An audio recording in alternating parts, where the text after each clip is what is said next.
தன்னுடைய மதிநுட்பத்தால் அனைவரையும் மயக்கக்கூடிய என் மனதிற்கு பிடித்த மிதுனராசினியர்களுக்கு இந்த மாசி மாதம் இப்படி எல்லாம் இருக்க போகுது, கிரகங்கள் என்னவெல்லாம் பண்ண போறாங்க, என்னதான் ஏன் நடக்க போகுது அப்படின்னா பார்ப்போம். ஏதோ ஒண்ணு நடக்க போகுது. ராகுவின் பிடிவில் இருக்கக்கூடிய ராசிநாதன் சில சமிக்கைகளை கொடுக்க போறார்.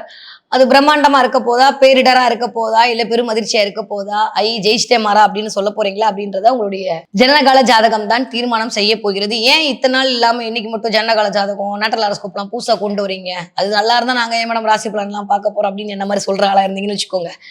இந்த ராகு என்பது ஒரு நிழல் கிரகம் இல்லையா, அந்த சாயா கிரகத்தோட தன்மை அப்படின்றது ஒரு ஒரு பிளானட் அதை கன்சிடர் பண்ண முடியாது.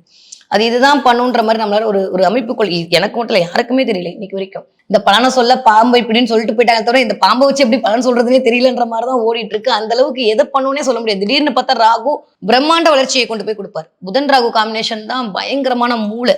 யாரெல்லாம் ஹேக் பண்றாங்களோ, யாரெல்லாம் வந்து ஆன்லைன்ல ஒரு ஒரு விஷயத்த கண்டுபிடிக்கிறாங்களோ, இதெல்லாம் புதன் ராகு காம்பினேஷன். அதே சமயம் யாரெல்லாம் போய் ஸ்கேம்ல மாட்டிக்கிறாங்களோ, இல்லீகல் பிசினஸ் பண்றாங்க, அது கூட புதன் ராகு தான். நீங்க இது என்ன கான்செப்ட்ல எடுப்பீங்க, நல்லவன் நினைப்பீங்களா, ரொம்ப நல்லவன் எடுப்பீங்களா?